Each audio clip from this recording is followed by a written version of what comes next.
This is the Parthenon. Well, now it looked more like this. In its glory, it was a beautiful classical temple with broad columns of shiny white marble supporting a 3-meter entablature and a fully painted tympanum on the pediment. That's the triangle section above the entablature, like this. There was only one problem. The roof was made of wood, so the centuries wore on and the wood collapsed, leaving the marble entablature and pediment vulnerable to decay. Today, we're theorizing how to rebuild the roof and restore the Parthenon to its former glory. Here are our theories. To reconstruct the wood drusings of the Parthenon, we're first going to need the measurements of the west pediment. It is 3.44 meters tall and 28.8 meters wide.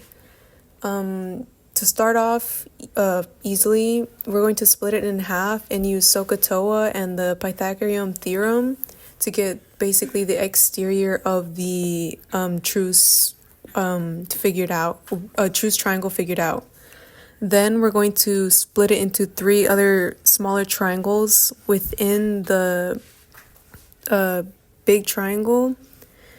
And 2 of the 3 triangles are going to be right triangles, which we are going to use Pythagorean theorem and SOHCAHTOA, while the third one is an oblique triangle, and we're going to use the law of sines to figure out the measurements. This is a Howe truss configuration, so the inner diagonal insert must be set at 45 degrees relative to the vertical beams. We know that angle theta is 76.42, so 180 minus 76.5 plus 45 is equal to 58.5 degrees. Angle gamma is equal to 180 minus 45 plus 90, which is equal to 45 degrees. Angle phi is equal to 180 minus 45 plus 58.5, which is equal to 76.5. This is good because the blue highlighted triangle should be similar to the angle theorem, which states if the 3 angles of one triangle are congruent to the 3 angles of another triangle, then the 2 triangles are similar, and according to the angle measures, it is. Now we need to find the lengths of the sides of all the triangles, so we can figure out how far along the bottom beam to put the vertical bar. Unfortunately, there isn't an easy way to do this, as all we have are the external measures and then the angle measures. However, we do have one triangle where we know angle side angle, so we can use Mansour's law of sines. Starting with the purple highlighted triangle, we do 180 minus 76.56 minus 45, which equals 58.44. We can do sine of 58.44 over 3.44 equal to sine of 76.56 over a. That equals 3.98 meters. Next, we do sine of 58.44 over 3.44 equals to sine 45 over c. That equals 2.83 meters. That gets the sides to equal 3.98 meters, 3.44 meters, and 2.83 meters. The angles are 76.56 degrees, 58.44 degrees, and 45 degrees. For the green highlighted triangle, it is a 45, 45, 90 right triangle, which means the legs are equal, and we know the hypotenuse is 3.93 meters. We can do 3.93 divided by the square root of 2 to get the legs equal to 2.78 meters.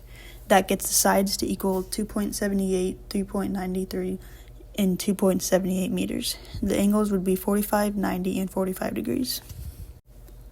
For the blue highlighted triangle, we can firstly do 180 minus 40 minus 13.44 to get 76.56. Then sine of 13.44 over 2.78 equal to sine of 76.56 over a. That equals 11.63. Next, sine of 13.44 over 2.78 equal to sine of 90 over c.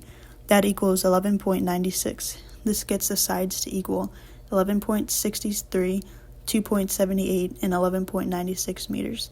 The angles would be 76.56, 13.44, and 90 degrees. Now we can determine the proportion of the vertical leg to the horizontal leg of the triangle. The horizontal leg is equal to cosine 13.44, which is equal to about 97%, sine of 13.44 is equal to about 23%. So the ratio of the long leg to the short leg is 23/97, and the long leg is 422% of the short leg. The ideal ratio is 1:8 for a Howe truss, so we need to add another Howe configuration.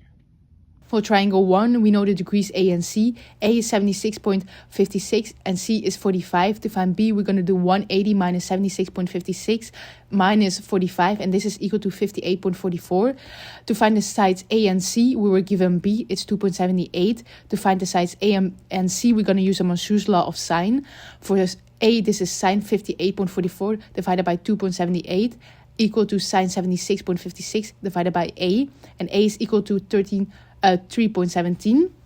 For C, we're going to do sine 58.44 divided by 2.78 equal to sine 45 divided by C, and C is equal to 2.31. For a triangle 2, we're going to do something else. We know the sides A, B, and C are 45, 45, and 90. For a 45, 45, and 90 triangle, we can use a hypotenuse 3.17 to find the legs. So we're going to do 3.17 divided by the square root of 2, and this is 2.24. So if A is 2.24, B is 2.24, and C is 3.17. For triangle 3, we know the degrees A, B, and C. A is 76.56, B is 13.44, and C is 90 because it's a right triangle. We need to find the sides A and C, and we were giving side B, and it's 2.24. To find the side A, we're going to use a Monsieur's law of sine again. So this is sine 13.44 divided by 2.24 equal to sine 76.56 divided by A, and A is 9.37. To find C, we're going to use Pythagoras. So we have 9.37 to the second power equal to 2.24 to the second power plus C to the second power. So C to the second power is equal to 82.78. So we do the square root of that, and that C is equal to 9.1. This doesn't change the ratio, obviously, but it reduces or distributes compression forces on the joints and allows for a longer total span of the truss, because physics. We can use vectors to determine the forces on these compression joints. We know now that 5 pounds over feet square root is the weight of the material per feet square. Then we know the percentages of the weight of each joint. That means these joints, these two, are receiving a 33% of the weight, and this middle joint over here is receiving 66% of the weight. So, knowing this, we have to calculate everything from pounds feet square to kilograms meters square. So knowing that, we have to know that these force over here, that are these two over here, we have to know how much weight over one are having how much force, and then we have to know how much force are receiving the middle one. So knowing that this is the middle one, we know that it has 1.642 over 1 forces. That means that we can conclude that the middle force is receiving a lot of forces. That means that the roof can collapse through the middle. How can we resolve that?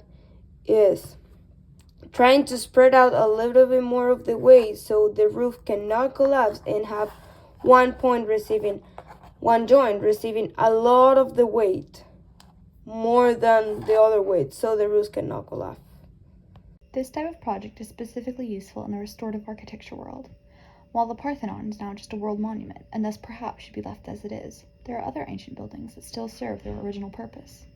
Take the Notre Cathedral, for instance. It was built in 1163, but up until the devastating 2019 fire, it still served the local Parisian community as a functioning church. It wasn't just a preserved monument meant to be viewed and appreciated from afar. It was where many were baptized or had their first mass. It was home. There were many obstacles in the way of the rebuild: lead dust, efflorescence, the emergence of COVID-19, but a particular challenge was the way trusses were originally built, held between the stone vault and exterior roof. careful study of the cathedral's geometry was necessary for the rebuild. Thankfully, on November 8, 2024, the bells of Notre Dame rang once again.